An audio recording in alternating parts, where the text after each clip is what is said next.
moko okotite ya solo tia nzambe na nguya liboso makambo na nyonso okolonga Salomo asengaki epai na nzambe ete apesa ye mayele mpona kobatela bana Israele mpe mpona kokata makambo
Que Dieu vous bénisse abondamment. Nous pouvons nous asseoir. Nous bénissons l'Éternel des armées pour le temps qu'il nous a accordé cet après-midi. C'est un après-midi spécial. Pourquoi spécial? Parce que nous avons un travail spécial à faire.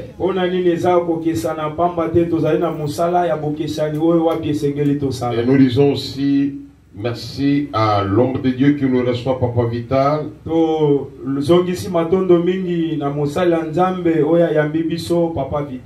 Et sa chère et tendre épouse, Lovenaye.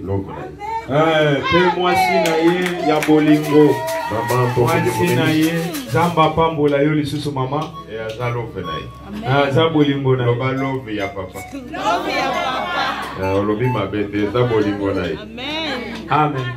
Que Dieu vous bénisse. Amen. Nous disons aussi merci à vous tous et toutes qui êtes venus nous assister. Mais nous n'allons pas commencer sans reconnaître qu'après Dieu, c'est la terre, c'est l'état. Tokoki ko bandate poete tuebiete na nzambende likolo menasena mukili ezali na bato ya kola mata. Tu peux voir le Saint-Esprit le parler en langue, mais quand l'État te dit que tu ne travailles pas et tu parles la langue et tes visions et tes prophéties exactes en poche. Soki ozali muto alobaka na bandinga oza muto yo wapi ate akamakasi. Soki na samuki l'État lobi orosalate zop makamuna yo chango na poche nao. Pour preuve, à un certain moment en Chine, on n'avait pas des églises. Tu peux tout dire, mais il n'y a pas d'église. Lokola na Chine, mangombe zalakate okoko sala nyonso koloba nyonso, mais pas likambo lingomba. C'est pourquoi nous disons merci à tous les représentants de l'État. Ils peuvent se tenir debout. Nous allons les accueillir, tous les représentants de l'État. Batali si amula batali o bazali awa, tango bazali kodele matoyami bango, koyami bango na kobeta maboko makasi. Alors, nous sommes contents de vous. Soyez les bienvenus dans notre église. Merci beaucoup de vous asseoir. Il faut toujours les honorer. Et nous disons aussi un grand merci à tous les membres du gouvernement céleste. na basali nyonso o bazali kosala na parlement ya likolo. Parce que dans le gouvernement céleste, il n'y a pas de retraite à moins que toi-même tu puisses abandonner. Ah, na gouvernement céleste, bopemi ezalaka te lobaka soki yo moko otiki. Dans le gouvernement céleste, il n'y a pas de suspension. Ah, kuna bokati ya musala ezalaka te. Vous savez, on peut dire qu'on a suspendu le pasteur. On dit, on a suspendu le pasteur. Il est pasteur, mais en suspension. Ah, okoyo kete batelemisi mosala ya mobateli bampate, mais adam mobateli bampate oyo wapi batelemisi. Ce n'est pas qu'il change, il était pasteur, non, il est pasteur, mais en suspension. Ah, azali mobateli bampate oyo bapemisi. Alors nous demandons à tous les pasteurs qui sont venus nous rendre visite de se tenir debout. To seki na babateli bampate nyonso baye kotala biso. Bokofi kotele matobeteli bango maboko makasi. Bobeteli bango maboko makasi. Que Dieu vous bénisse abondamment. Kolo apambola bino mingi. Vous pouvez vous asseoir. Okoki kovanda. Mais nga batangisanga na Bible na nga ke musani nzambe bayambake na double honneur. Amen. Mais ya kokama pasteur a telemi yo mondimi ozobeta maboko fandi na c'était to bandeli. Pona moni lokolo bakokene babi totangisi bino biente. Vous vous tenez debout. Boko tele malikolo. À part de ce côté non. Ah, awate. Vous vous tenez debout. Ah, bino les hommes de Dieu, vous pouvez mettre vous les élever comme vous recevoir.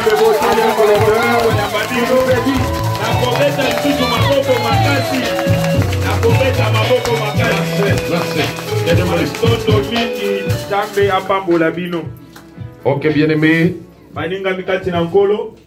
Je ne suis pas venu seul.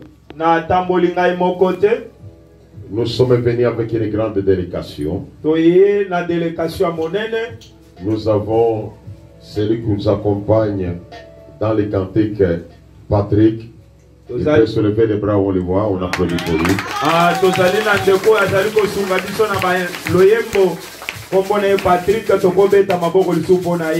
Et est-ce que tu peux arrêter d'abord de filmer pas, je te présente. Ah, voilà. Voilà. Et celle qui était en train de filmer, c'est ma femme. Ah, oui, je vous informe que c'est la plus belle femme du monde.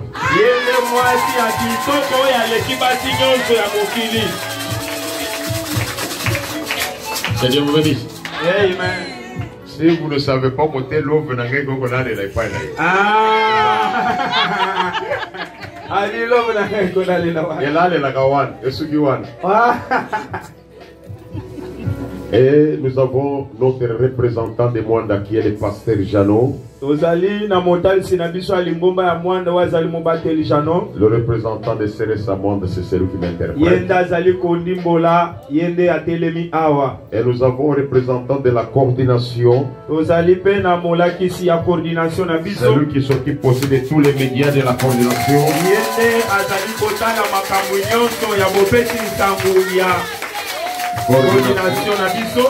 Le pasteur, évangéliste, prophète Abakouk Taboué. Ah, salut pasteur, évangéliste, prophète Abakouk Taboué. Il est toujours avec nous dans l'émission, que ce soit Kikwit et que ce soit partout nous parlons dans l'œuvre du Seigneur. Ah, bipai nyonso totambola kezala na Kikwit Braza bisika nyonso tozalaka na ye. Merci, vous pouvez vous mettre. Merci. Et moi-même, c'est votre humble serviteur, apôtre Adolphe Alexis Mokonz Arokat. Ngai nazali mosali na bino apôtre Adolphe Alexis Mokonz. Je sais que les gens massacrent souvent mon nom, c'est pas Mokonzi, c'est Mokonz. Avec c'est comme un Mokonz. Que Dieu vous bénisse. Amen. Et aujourd'hui, nous sommes venus faire un travail important. Non seulement qu'on avait un séminaire à faire, mais nous étions venus pour l'installation officielle du pasteur Vital.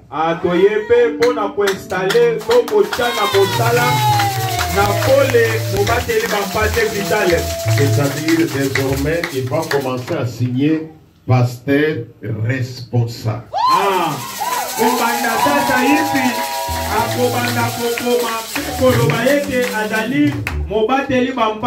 Responsable. Et il est le pasteur de l'extension. Votre église n'est pas une cellule, une simple paroisse, mais c'est une extension de CRS. Église Nabino est comme extension, il y a centre de réveil spirituel. C'est-à-dire cette église a la permission, a le devoir, a le droit d'ouvrir d'autres paroisses qu'elle dirige. Lingomba oyo epesami lingisa ya kofongola baselile mususu oyo wapi yango moko ekobanda kokamba. Il va installer là où il veut, quand il le veut et au moment où il le veut. Akotia na esika oyo alingi pe na tango oyo moko akolinga. Alors avant quelque chose passer à d'autres choses, parce qu'on a prié pour lui. Et vous voyez que le monde entier est en train de nous suivre.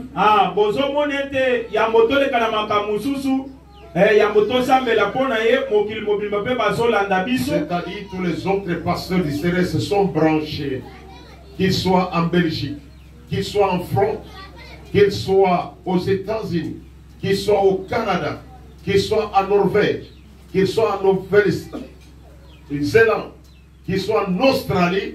Ils sont branchés pour suivre cette cérémonie. Baba teli bampate nyonso ya bamboka nyonso papa uti kotanga bazali wana pe bazolanda biso awa na musala oyo ezosalema. C'est-à-dire nous sommes en direct avec toute la communauté. Tozali na boyoka nto na bolekisi ya solo pe na communauté mobile. Alors je vais vous prendre quelques 20 minutes pour que nous puissions partager un verset dans la Bible, parce que quand les enfants de Dieu s'assemblent, il faut qu'ils puissent partager quelque chose.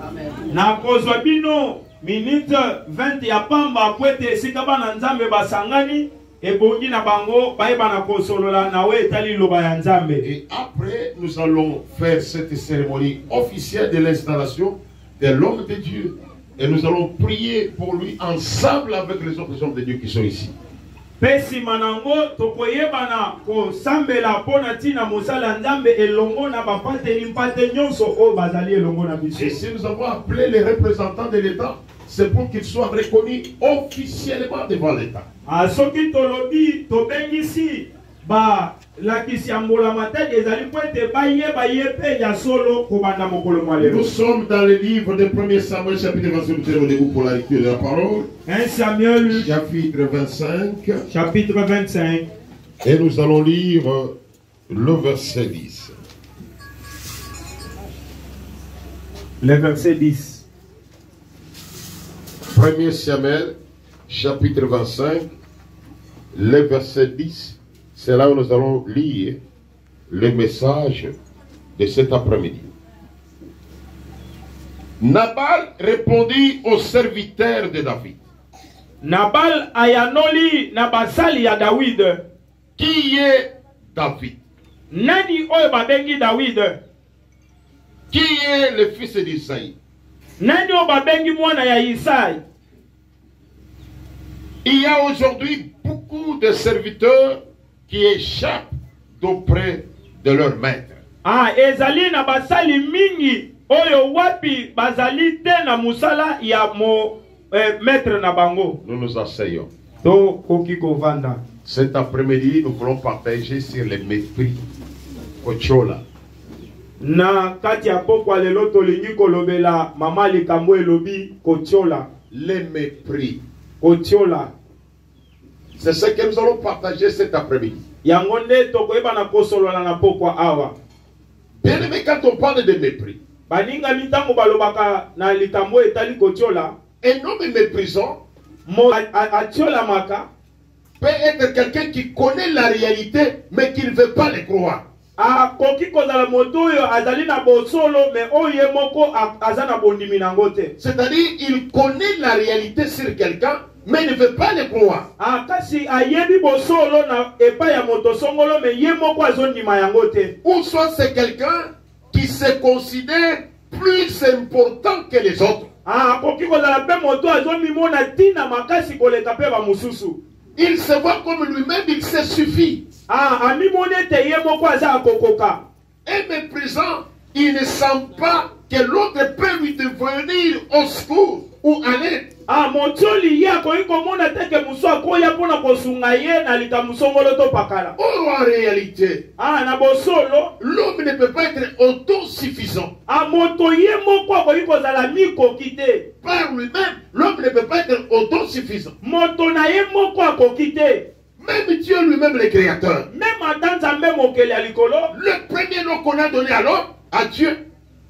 Le premier nom qu'on a donné à Dieu. Akasi, kombo ya liboso ba pesa na nzambe. On retrouve dans la Bible. To kombo na ngona Biblia. Elohim. Ba bengi yango Elohim. Ça signifie, Elingi koloba. il est un singulier et un pluriel. Azali na bomoko pe azali na bo ebele. C'est pourquoi quand il va créer l'homme, il dit, faisons l'homme à notre image. C'est-à-dire, il utilise le pluriel. Il pouvait dire, je suis Dieu, je fais l'homme à mon image. Il dit, faisons.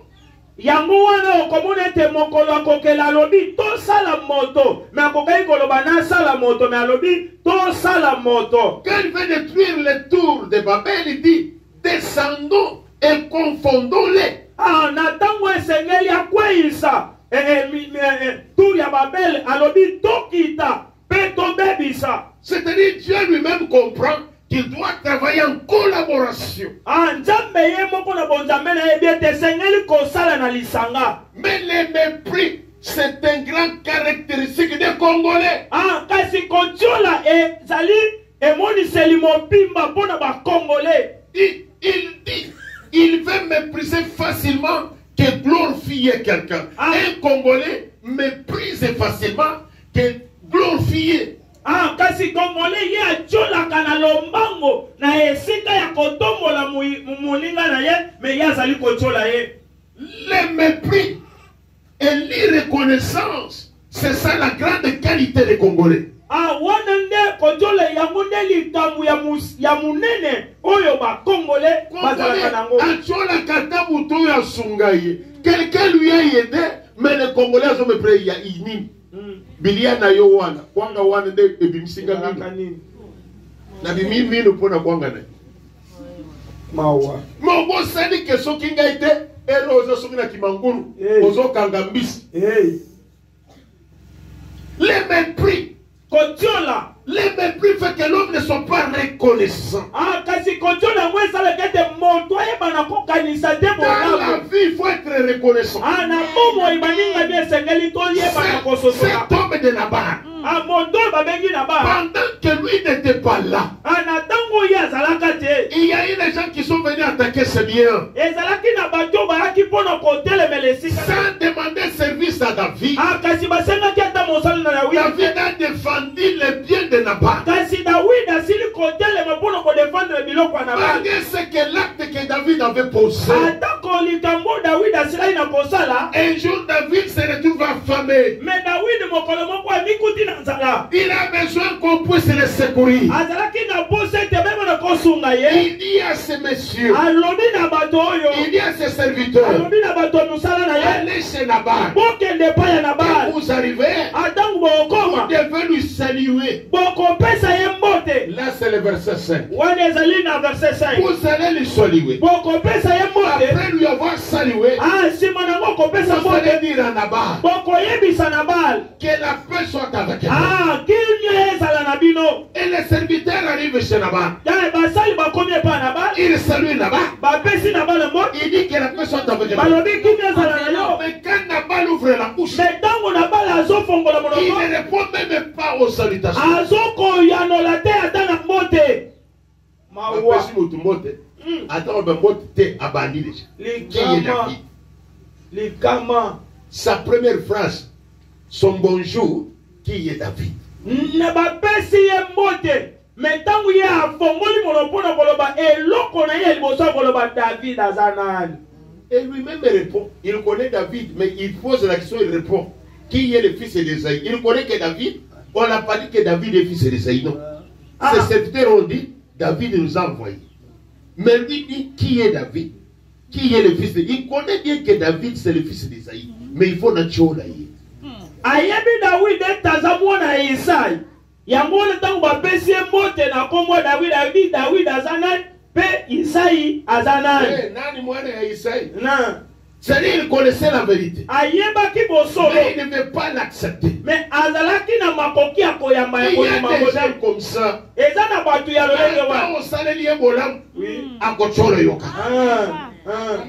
C'est la vie des humains. Nous, il faut être reconnaissant. Même si tu étais chez ton oncle, sa femme te tourmente.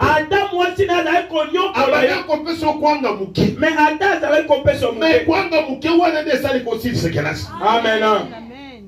Il a quand même profité. Pourquoi tu ne peux pas voir du bon côté, tu vois que du mauvais côté? Et cette mentalité de reconnaissance est même dans nos politiciens.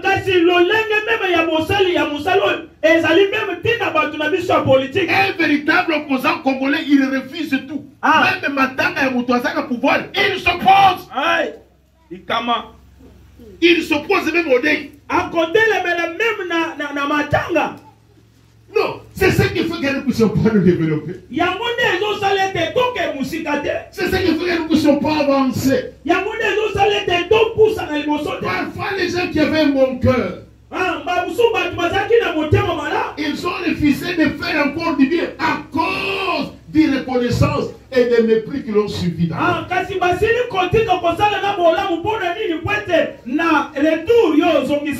Écoutez mon frère et ma soeur, il faut être reconnaissant.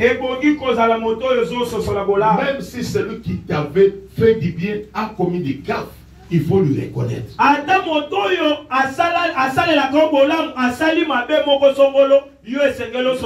reconnaissance finit par payer. La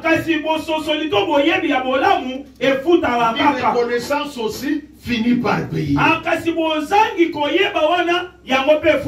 pourquoi nous avons des complications dans la vie.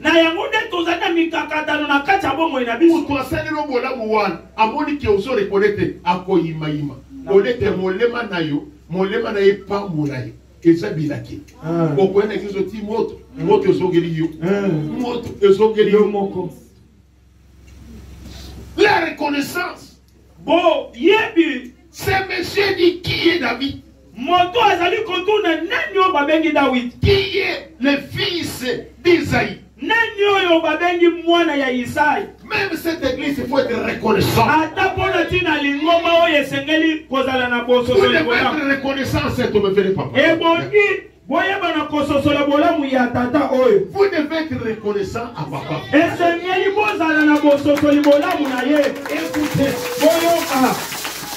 Et soyez reconnaissant avec ses bien-aimés. Parce que si lui n'était pas arrivé à Kinshasa, Adolphe Mokouz ne pouvait pas arriver.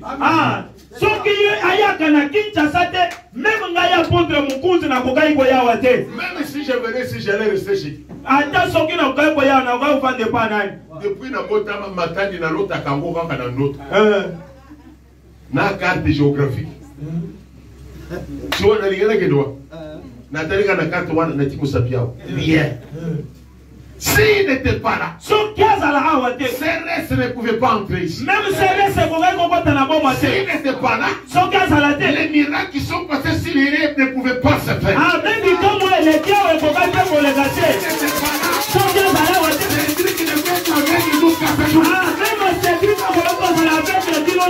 n'était pas là, on a commencé. Il y avait une femme qui venait de mettre au monde, qui était devenue paralytique. Ce jour-là, on a prié, elle a marché. S'il n'était pas là, la guérison de ce jour-là, le 19 janvier, il y a le 19 janvier 2020 ne pouvait pas s'accomplir. La reconnaissance. Écoutez, lorsque tu ne reconnais pas l'homme, surtout un homme de Dieu, et surtout mon retenez qu'il y a des conséquences fâcheuses qui vont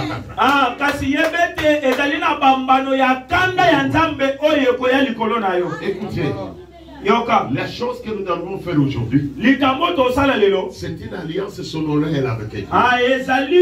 Et nous devons commencer à les respecter avec une crainte.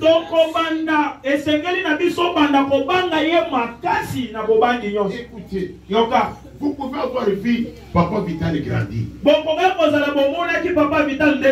Mais dès qu'on l'introduit, on le confirme officiellement au ministère, il est différent de Vital que vous avez vécu.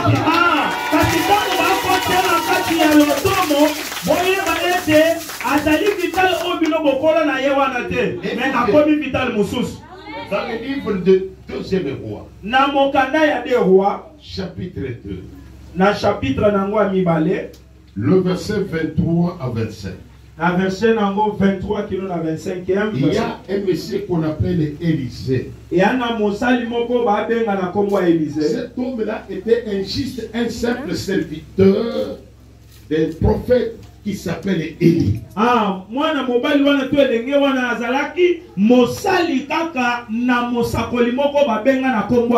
on donne sa biographie,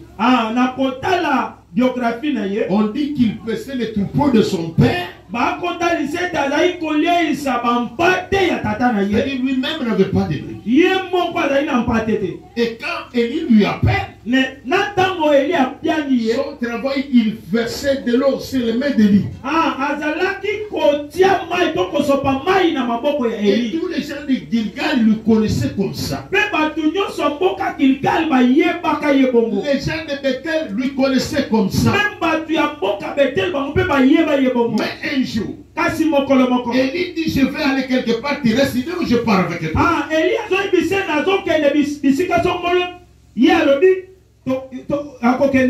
Ils sont partis avec eux. Ils sont arrivés à Bethel. Le fils du prophète qui était à Bethel savait qu'Élie sera enlevé ce jour-là. Mais ils ne connaissaient pas que le manteau d'Élie devrait retourner sur Élisée. Ça, Dieu ne leur avait pas parlé. Mais lui, Élisée, dans son fort intérieur, il sentait quelque chose. Il dit, je vais m'attacher à Élie, afin que son Dieu devienne mon Dieu, que sa grâce devienne ma grâce. Et quand ils sont partis, la chose s'est passée ici. Et ce monsieur retourne. Il retourne jusqu'à Bethel. 42 garçons de Bethel. Il voit que ce monsieur est chaud. Il commence à les critiquer. Monte chauve, ou toi Liban. Il savait que c'était Élisée qu'il connaissait.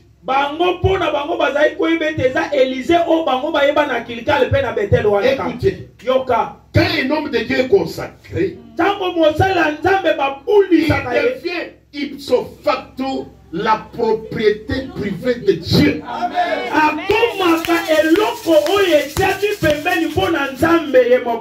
Quelles que soient ses erreurs, quelles que soient ses faiblesses, je vous informe pour que vous soyez prudents. Ne vous amusez pas à regarder les faiblesses de l'homme de Dieu. Même dans sa faiblesse, Dieu est tenté de lui défendre. Je vous en parle comme un apôtre. Vous devez tirer attention. Un homme de Dieu consacré et un homme de Dieu confirmé, dont les groupes des anciens comme ils sont là, ils sont des anciens de différentes communautés.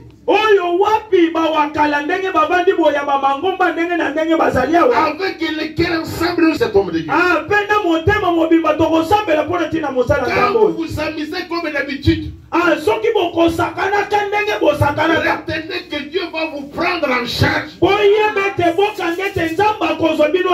Écoutez, boyoka Ce monsieur de Bethel, batu oyo il ya Bethel pensait que c'est le même Élisée. babanda kokanisa ete ezalaki Élisée oyo bango Quand il bayeba rentre, ntango bakozonga je crois qu'il s'amuse avec lui comme d'habitude. bazali kosakana lolenge bamesana. Vous pouvez vous poser la question. Bokoki komitula mukuna Comment les jeunes garçons, parce que c'est écrit là-bas, dans ma Bible, c'est écrit les jeunes garçons. kwete na Biblia nanga bakomi ete bilenge mibali. Comment est-ce que ces garçons pouvaient dire à une à dire des choses? C'est-à-dire ils étaient habitués. Lolenge nini bilenge mibali oyo bakokoloba na mukolo ete mutu alibanzi, c'est-à-dire bamesana. Ils étaient habitués à les mépriser. Bamesana kotsula. Ils étaient habitués à les ridiculiser. Bamesana kokitisa ye.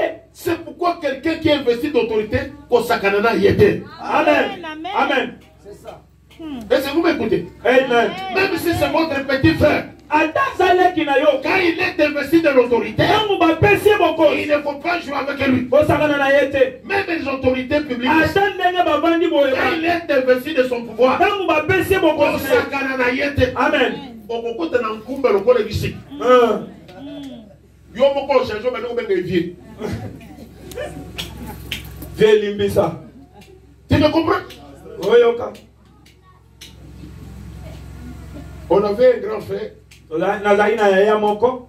qui était parti faire un cousin, qui était parti faire l'armée.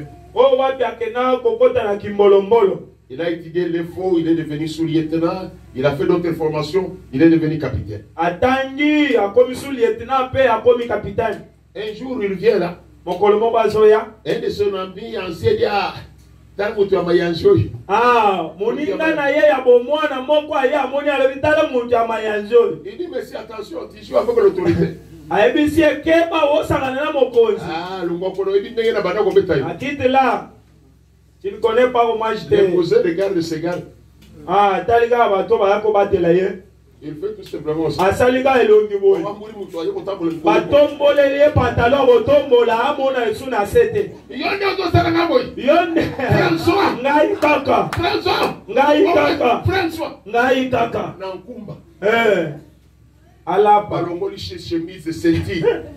Alapa. Tota le bien na lidus.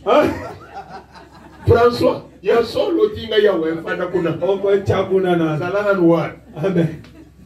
Vous devez tirer attention. Esengeli bosala keba. Quand ces garçons Tango bilenge qui bibalo. s'étaient habitués, Oyo ba mesana. ils ont parlé. Balobi. Est-ce que Élisée n'était pas chauve? Oui, il était chauve.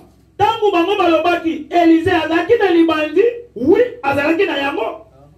Est-ce qu'ils se sont trompés? Non. Ils ont reconnu qu'il est chauve. Bamikosaki te. Mais bango moko pe bayebaki ye moko azali pe na libandi. Même lui reconnaissait que je suis chauve. Na ye moko azalaki na yango ayebi ke ezali. Mais il ne permettait pas à ces gens-là de citer qu'il est chauve. Kasi epesamelaki babilenge wana te balobaka ye aza na libandi. C'est ça le problème. Na yango nde Je alika. suis chauve. Naza na Il libandi. n'est pas permis de parler de ma manque de chevalerie. Kasi epesameli oningisa te akoloba ete naza na libandi. Et ce monsieur d'Élysée, Kasi mwana quand vous lisez, prophète oyo Élisée. il dit il est maudit. Kasi Biblia elobi ete Élisée alakela bango mabe. La malédiction d'Élysée se transforme en autre chose. Kasi bilakeli mabe ya Élisée ebaluki na La eloko malédiction mosusu. d'Élysée crée des ours. Kasi malédiction ya Élisée eluki ete banyama babima na zamba. Et Kelly Banyama. Ça créait les ours. Ekeli banyama. Les ours sont sortis. Banyama ya kanda babimi. Pas si c'était un ours trop loin, ça devrait faire des temps pour que ça puisse atteindre. Non, les ours sont sortis immédiatement. Kasi bazalaki musika te. Balobi ete babimi kaka tango balobi maboko bango pe Et babimi. les ours ont localisé que les 42 garçons là. Kasi banyama oyo ekei kaka bipai bilenge oyo tukumine na mibale Et bazalaki. les ours ont tué tous les 42 garçons. Bango nyonso tukumine na mibale bakufi. Et qui a fait ça? Le Dieu miséricordieux. Nani asalaki yango? Nzambi kwa lèvre, na lèvre na yewa. Le Dieu miséricordieux. Dans son lèvre là. Na miséricorde na yewa. Il a tué 42 personnes. Akufi abomi 42 personnes Dans na sa mawana ye. miséricorde. Kaka na mawana ye wana. Dans sa miséricorde. Na mawana ye wana. Il fait qu'il y ait 42 matanga na Bethel. karande matanga na bandako. On ne joue pas avec Dieu. Dieu est dans son représentant. Lorsqu'il est confirmé, Dieu est dans lui. C'est lui qui représente Dieu. C'est lui qui est Dieu.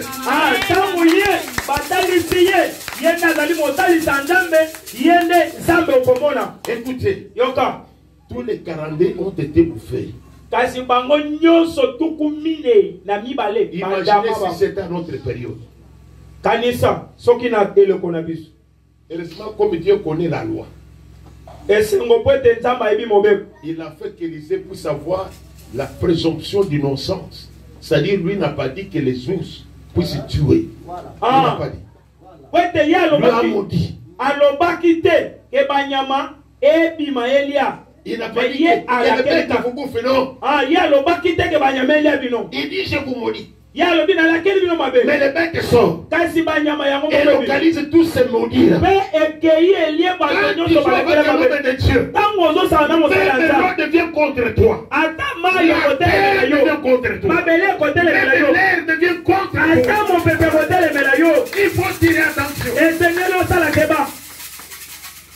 Je vais terminer. Un jour, un couple qui était connu, que vous connaissez tous, qu'on a toujours prêché, Ananias et Saphira. Ezali na couple moko yo yebi makasi opete amara mingi ezalaki Anania pe na Saphira. Ce couple-là, kasi bandeko wana, je crois qu'ils s'étaient habitués de Pierre parce que Pierre c'était un pécheur.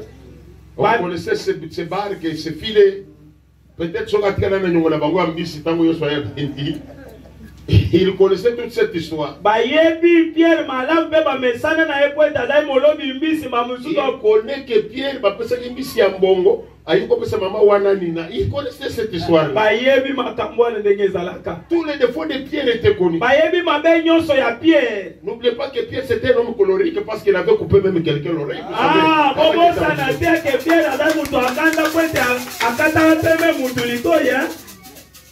Il a coupé. On connaissait toutes les faiblesses de Pierre. Allez, ils se sont dit, nous allons tromper ces messieurs. Ils arrivent avec ce qu'eux-mêmes avaient vendu. Il y a Pierre et Jean, voilà ce que nous avons vendu. Pierre et regarde, dit, ce n'est pas des hommes que vous avez trompés. Vous avez trompé à Dieu. Et il continue. Pierre continue. Au lieu de s'arrêter là, quand vous allez lire Actes des Apôtres chapitre 5, vous allez trouver ça. Pierre continue pour dire, non seulement à Dieu, vous avez trompé au Saint-Esprit. Vous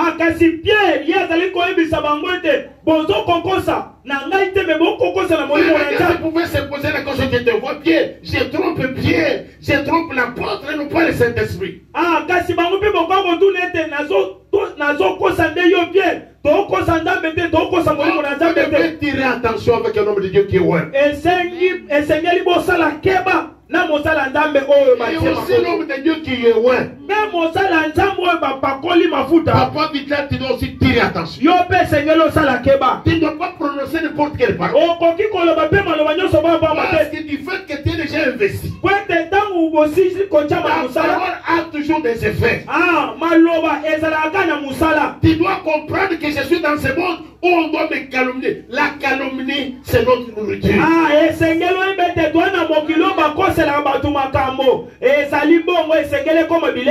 Pasteur, likambo ya liboso église okopé seyo ezako chora. Premier don. Premier offrande do okopé seyo ko chora.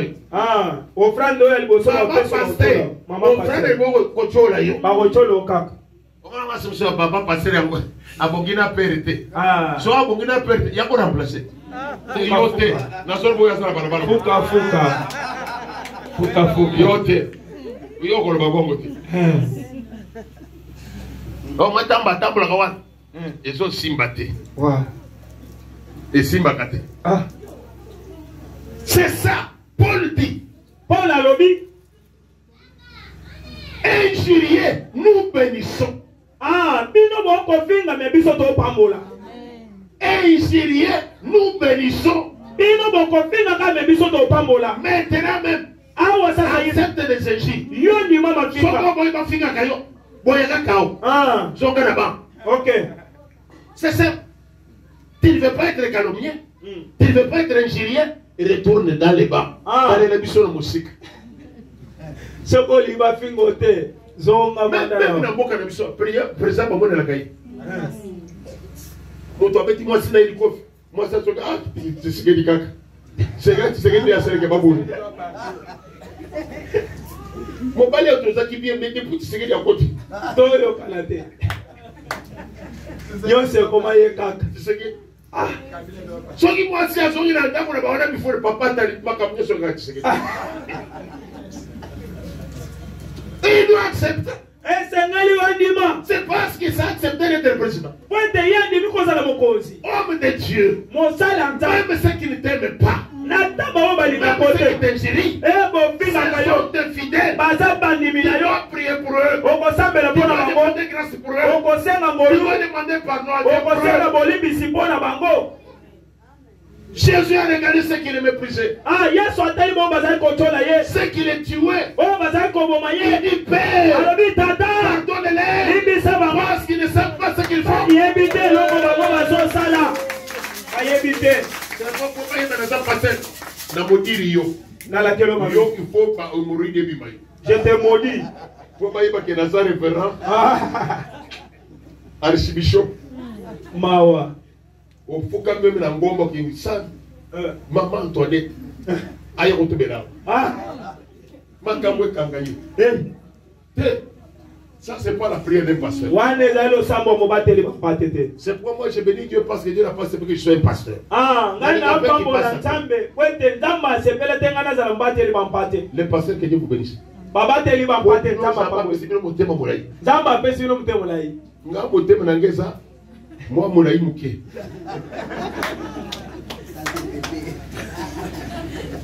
Si vous avez bataille comme vous avez monté, moi molai muke. Zalanga capote. Pour qu'il passe au Golongate. amen Que Dieu vous bénisse. amen Je pense que nous sommes arrivés à la fin. na banzete tokomi na Dans suka ta vie, il ne faut jamais mépriser les gens. ah na bomoi na yo kotyolaka bato te Cherchez toujours quel est le bon côté que cette personne a fait, afin que tu puisses arriver à lui honorer. ah so sala manso ya koyeba ete kote ya bolamu ya ndeko wana mpe oyeba na kotombola yango Kaka mabe na makambo nyonso te. amen Mosominga mama ndeki na koyokana kana yete. Akebisanga boy. Mais mobali yango balalewa. na ndako ya maaleki yango amoneli ekuna Yo peut-être yo te koya nzela kuna. Peut-être na mboka babengana mpona kingo. Yo mwana kingo ya makasi baboya yana batu nyonso mama leki abite mwa makela na ngai nakende na aya yo. kaka na bomba Songa ye na yo. Marge yo monaki yo te ngai jambe. Ndenge na yo kama ipane. Mais na mboka basi batumba yo. babengana okala Quelle autre histoire parce que ma maman bagoloba quelle autre histoire oya ke pana ene. Oko mituno ke papa na yo na maman bazana ko moyo se tu veux pas ya noko et pas maman. Oya bité. Quelle autre histoire? Il y a des gens comme ça. yana bato alolenge wana Non quoi tel que moi na ndeko to en tout cas na mboko moyete na bende yeka to bo mamoto. Ya bo meri o moto yo ko ni opelisi mo. opelisi moto mawa C'est pourquoi nous souffrons au Congo. na yango nde tokonyokwama na C'est Kongo pourquoi nous n'avons pas la bénédiction. na yango nde towana lipamboli te C'est pourquoi la bénédiction ne nous accompagne pas. na yango wana nde lipamboli ezali kolanda biso Que te Dieu vous bénisse. kolo apambola bino Nous allons nous incliner dans la prière. tokokumba mitu na biso Bien na aimé, tu vas losambo regarder dans ta vie. olingami okotala bomoi na yo malamu Est-ce que tu es reconnaissant aux gens qui t'ont fait bien? ozali na bososoli to boyebi ya bato basalaka yo bolamu Est-ce que tu es reconnaissant aux gens qui ont participé quand même à ce que tu deviennes quelque chose? e ozali kososola na bato oyo basali eloko moko po ete yo okomo oyo oza lelo Est-ce que tu es reconnaissant à quelqu'un qui a fait que tu sois ce que tu es maintenant?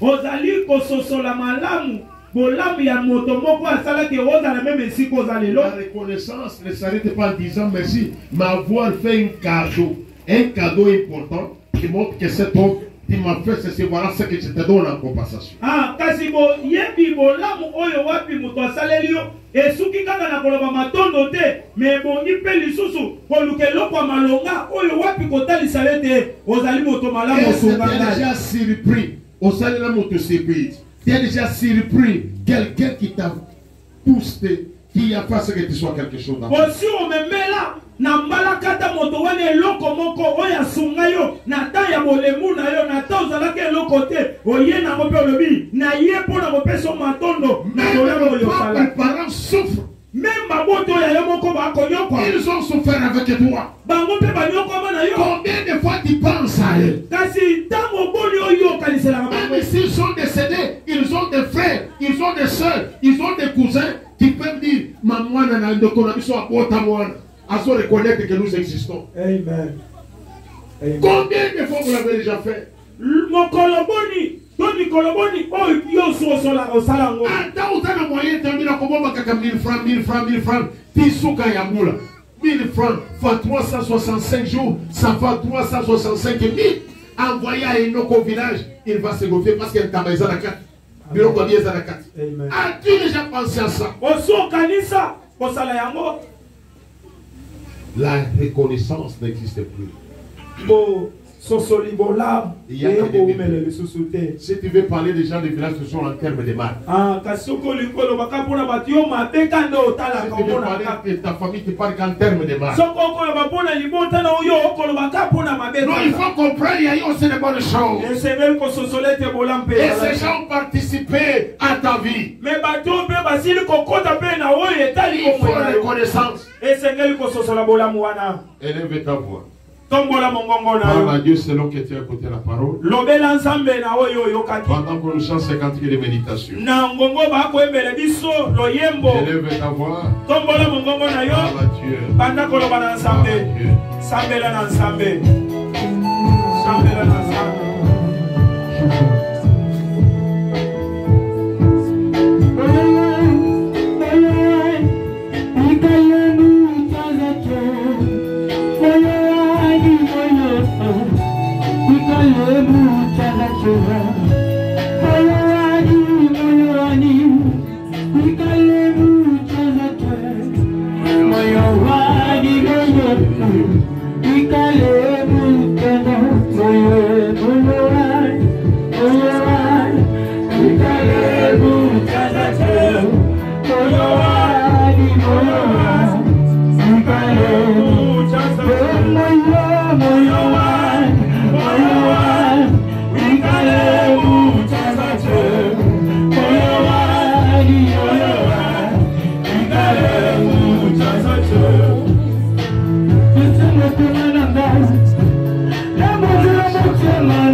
Matondo. Amen. Amen. Nous applaudissons très fort. Donc, on va dire là, pour le maboko makasi. Maboko makasi pour Matondo. Ok, je demande d'abord au pasteur Abakoum de passer rapidement pour récupérer les enveloppes des gens qui avaient pris les engagements. Si tu avais l'enveloppe, il faut le faire rapidement. Nous respectons l'heure. Nous devons faire tous les services à 17h30, nous arrêtons. Moi, chez moi, à Mombele, on respecte l'heure. Ce n'est pas parce que nous sommes les Congolais, nous sommes 10h, 11h, 18h. Alors, si j'ai fait côté de ça passer à Bakouk, les apports récupérer l'enveloppe. Si on a cessé l'enveloppe, on a cessé l'offrande. Pour y aller à Zamoutou à Mouli, Mouli va à Mouli, on a gagné cette espace d'accord. On a Zamoutou à Djoto. Bon, on va rouler pour l'eau, on a cessé la zone à Télémabé. Alors, déjà la système ouais. Amen, amen. Mettez les amis pour merci. Na problème, na problème na apôtre. Akamba que o évangéliste va na zoto sa apôtre zati. Yaka no kina enveloppe au nom de Jésus. Otambola na boyo kanina ntoma, mama tena kawa no nom de Jésus de Nazareth, nous avons la caméra. Maman zambe na pambo au nom de Jésus. Mon zambe na pambo au nom de Jésus-Christ. L'homme de Dieu zamba pambo au nom de Jésus. Zamba pambo au nom de Dieu. Zamba pambo au nom de Jésus. Offrande de voyage dans la côté. Juste enveloppe et transport. Zamba pambo.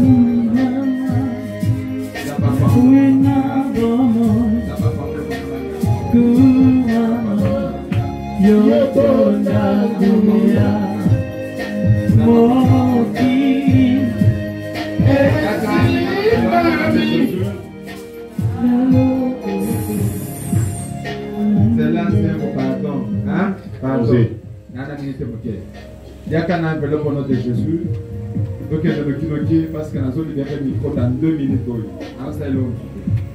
Il y a qu'un enveloppe. Je vais une enveloppe au côté de mon nom de Jésus. Il y a qu'un nous avons parce que nous avons libéré le micro et quelques secondes pour le micro. Élément au nom de Jésus.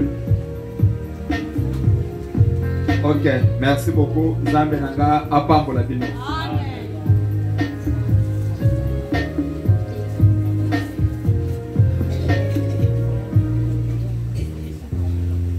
Merci.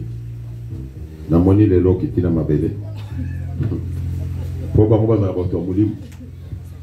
Omoni abanela ko sakola. Ngana biya ko salo franda badi Zambe ala kisingai. C'est pourquoi moi, je ne sais pas qui avant. Pour le même Bible dit que l'esprit du prophète est soumis au prophète. Voilà, merci. Que Dieu vous bénisse. Amen. Tous ceux qui sont dans le banc en offrande, il y a qu'on peut s'offrande d'église, il y a qu'on peut faire offrande dengue au Boutsaki Yango, il y a qu'on passe rapidement l'offrande.